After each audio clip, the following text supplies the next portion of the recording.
निशांत ने जब बताया कि उसके रिसर्च डिपार्टमेंट में कोई डॉक्टर कृष्णन मुंबई से सीनियर एनर्जी प्लानर के पद पर 1 वर्ष के लिए आ रहे हैं, तो जहन में खुशी की लहर सी दौड़ गई।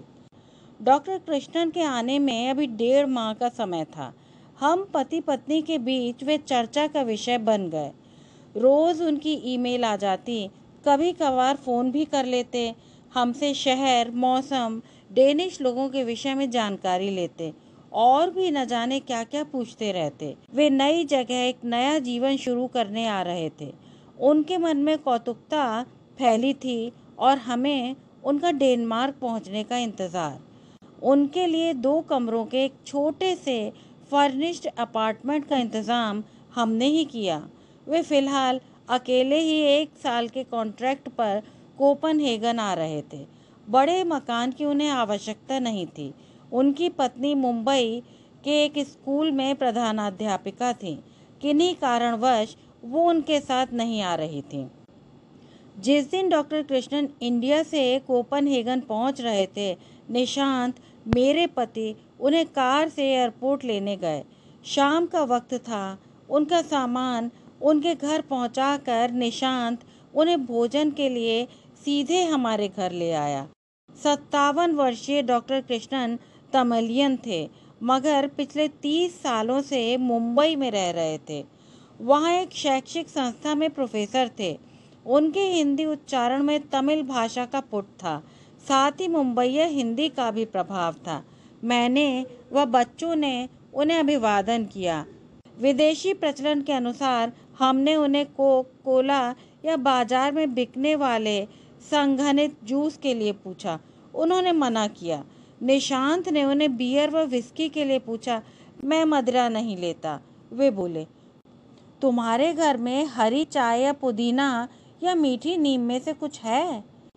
तुम्हारे घर में हरी चाय या पुदीना या मीठी नीम में से कुछ है? मैंने व निशांत ने एक दूसरे को देखा।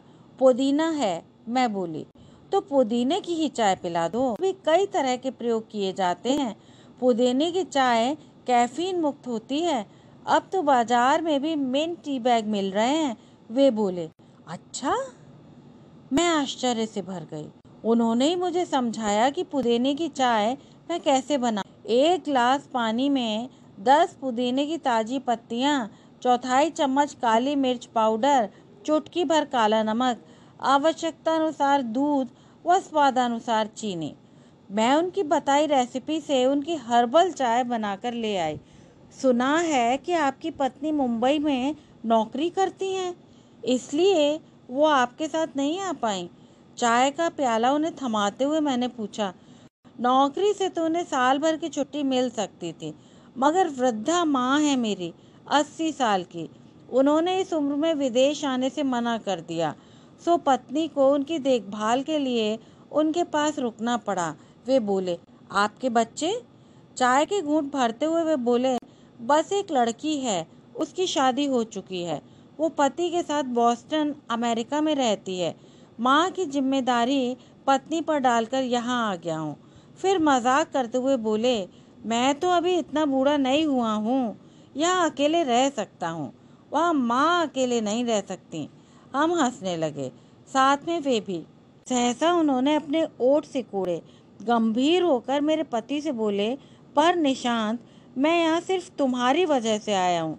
मुझे जब पता चला कि यहाँ ऑफिस में एक इंडियन भी है, तभी मैंने नौकरी का ऑफर स्वीकार किया। प्रायः रोज ही शाम को जब निशांत ऑफिस से लौटते, साथ में डॉक्टर कृष्णन भी होते। वे हमारे साथ चाय पीते, भोजन करते, हमसे बतियाते रहते। बदलते हुए भारत की कुछ नई नई बातें हमें बताते। आर्थिक विकास, तकनीकी प्रगति व सामाजिक बदलाव। शुरू में तो मुझे उनका रोज आना अच्छा लगा, लेकिन जब ये एक नियम सा बन गया तो मुझे अखरने लगा। एक तो वे शुद्ध शाकाहारी थे, इसके अलावा कितनी ही तरह की सब्जियां भी नहीं खाते थे। कहते थे कि लहसुन, प्याज, बैंगन व मशरूम तामसिक हैं। बटर व चीज़ हाजमे के लिए ठीक नहीं है। फ्रिज में रखी फ्रोज़न सब्जियां सेहत के लिए खराब। डॉक्टर कृष्णन के लिए मुझे एक विशेष प्रकार का भोजन पकाना पड़ता। जो मुझे चिढ़ा देता। निशांत को डॉक्टर कृष्णन से एक अपनत्व हो गया था। उनके प्रति सहानुभूति प्रकट करते हुए मुझसे कहता, वे अकेले रहते हैं, इतने जवान भी नहीं रहे, उनके लिए उनकी पसंद का अगर थोड़ा सा भोजन पका दोगी तो क्या हो जाएगा। खैर, डॉक्टर कृष्णन जितना हमारे घर में खाते उसे किसी न किसी रूप में लौटाने की कोशिश करते। कभी चाय पत्ती का डब्बा ले आते, कभी इंडियन दुकान से ताज़ी तरकारियाँ, तो कभी बासमती चावल का 5 किलो का पैकेट ही तोहफे के रूप में दे देते। कभी बच्चों को उनकी पसंद के छोटे मोटे गिफ्ट दे देते। डॉक्टर कृष्णन अक्सर एक बात कहते, इस जग में सबसे अधिक साधन संपन्न जीव मनुष्य है, फिर भी हम इंसान एक दूसरे इंसान की मदद लिए बगैर जी ही नहीं सकते। हम 6 वर्षों में कोपनहेगन में रह रहे थे, मगर डॉक्टर कृष्णन को 6 हफ्तों में ही कोपनहेगन में बसे भारतीयों की जानकारी हमसे अधिक हो गई। उन्हें एक तमिल संस्था का भी पता चल गया। वे उसके सदस्य बन गए। समय समय पर संस्था के होने वाले सांस्कृतिक कार्यक्रमों में हिस्सा लेने लगे। उनका हमारे घर आना क्रमशः कम होता गया। मैंने महसूस किया कि पहले मुझे उनका रोज़ रोज़ अपने घर आना करता था और अब घर न आना करने लगा था। डॉक्टर कृष्णन को लो, कितने पढ़े लिखे इंसान हैं, लेकिन आते ही अपने मद्रासियों से जुड़ गए, उन्हीं के साथ ही उठने बैठने लगे हैं। डॉक्टर कृष्णन के ऑफिस के लोगों से भी बहुत अच्छे संबंध हैं। निशांत तुरंत बोला, डॉक्टर कृष्णन अक्सर गोरे विदेशियों को कोसा करते, बड़ी जल्द तलाक पर उतर आते हैं। Use and throw culture. मैं इनकी संस्कृति का अध्ययन करता रहता हूँ, बड़ी खोखली है इनकी संस्कृति। हमारी भारतीय संस्कृति सचमुच बहुत ग्रेट है।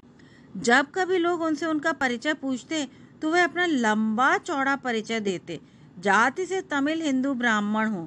20 साल पहले अपना चेन्नई पूर्व नाम मद्रास छोड़कर मुंबई पूर्व नाम बम्बई में बस गया था। आजकल स्कैंडिनेवियन देश डेनमार्क में जीवन आजमा रहा हूँ। मुझे लगता कि डॉक्टर कृष्णन को खुद के भारतीय होने पर बड़ा गर्व है, फिर हिंदू होने पर, और सबसे ऊपर एक तमिल ब्राह्मण होने का तो उन्हें जबरदस्त अभिमान है। निसंदेह वे धार्मिक प्रवृत्ति के व्यक्ति थे। रोज सुबह 4 बजे उठकर 2 घंटों तक पूजा में लिप्त रहते। माथे पर हमेशा चंदन का लंबा टीका लगाए रखते। लोग जब उत्सुकतावश उनके टीके के विषय में पूछते तो प्रफुल्लित होकर वे अपने धर्म नियमों का बखान शुरू कर देते। गर्मियों के मौसम में अपनी झक सफ़ेद लुंगी पहनकर ही सड़कों में निकल जाते।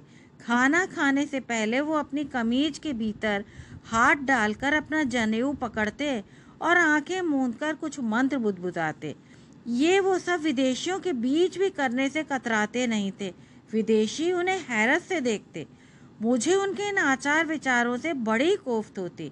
उनके व्यवहार में मुझे हमेशा उनके कट्टरपंथी होने की बू महसूस होती। ऐसे लोगों को इंडिया से बाहर ही नहीं आना चाहिए, मैं निशांत से बोलती। जब वे अपने को जगह के मुताबिक बदल नहीं सकते, नए तौर तरीके अपना नहीं सकते, तो उन्हें अपनी ही जगह बने रहना चाहिए। निशांत उनका बचाव करता। एक दिन मैंने अचानक सुना कि डॉक्टर कृष्णन का कोई लड़का इंडिया से आ रहा है। मैं आश्चर्य से भर गई, क्योंकि उन्होंने बताया था कि उनकी सिर्फ एक लड़की है जो शादीशुदा है और अमेरिका में अपने पति के साथ रहती है। उनका कोई लड़का कहाँ से आ गया? मैंने निशांत से पूछा।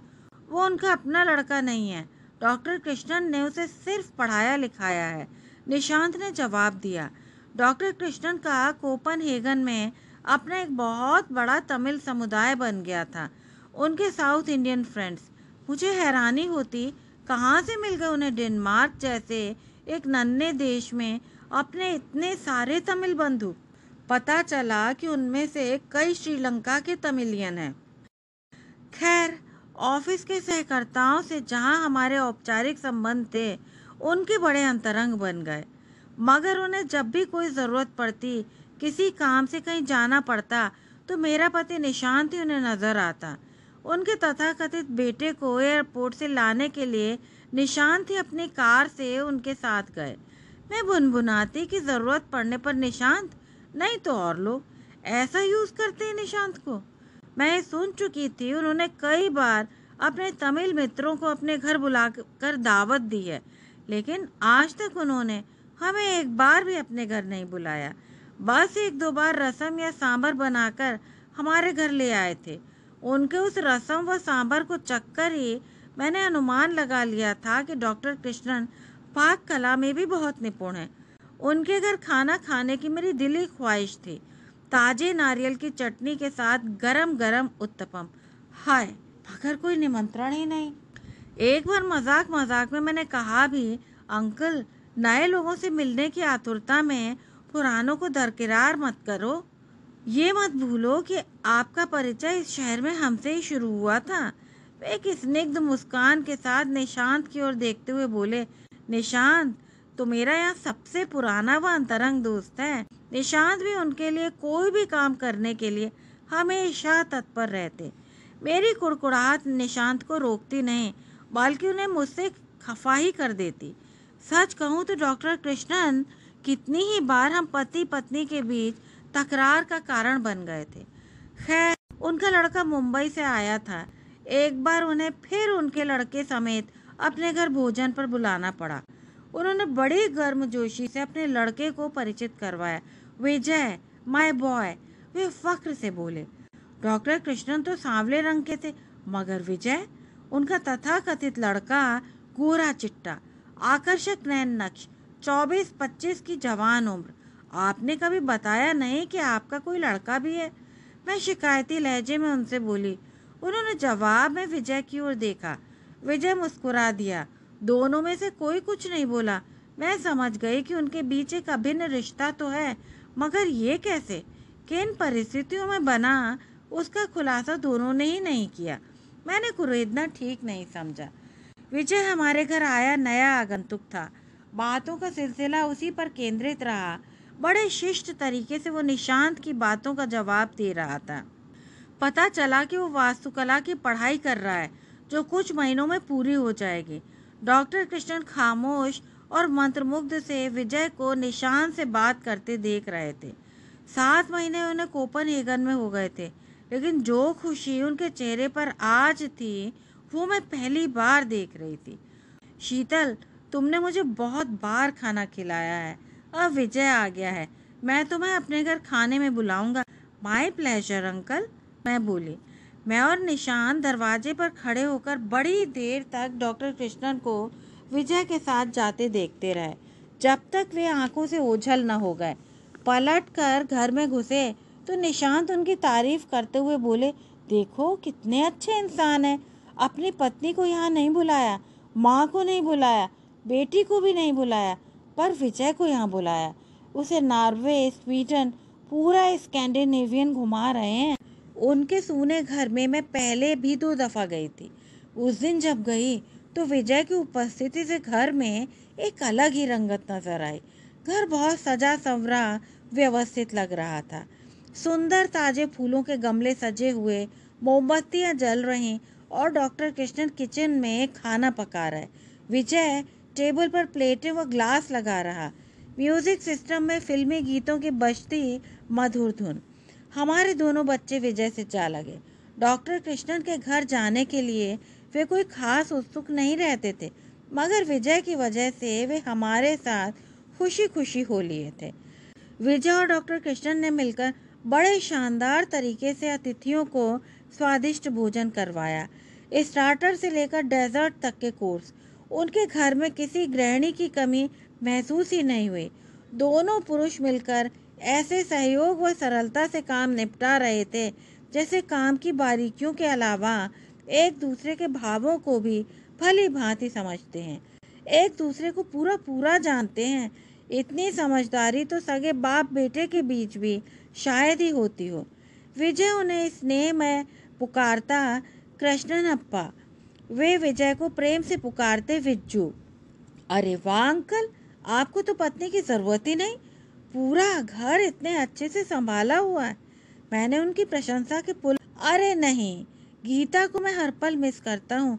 दीवार पर टंगी अपनी पत्नी की तस्वीर की तरफ देखते हुए डॉक्टर कृष्णन ने उन्मुक्त हो गीत गुनगुनाने लगे।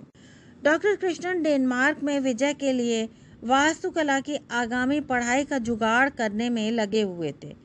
कहते कि वह मुंबई में बैचलर कर रहा है, मास्टर अगर डेनमार्क में कर ले तो उसके करियर के लिए अच्छा रहेगा।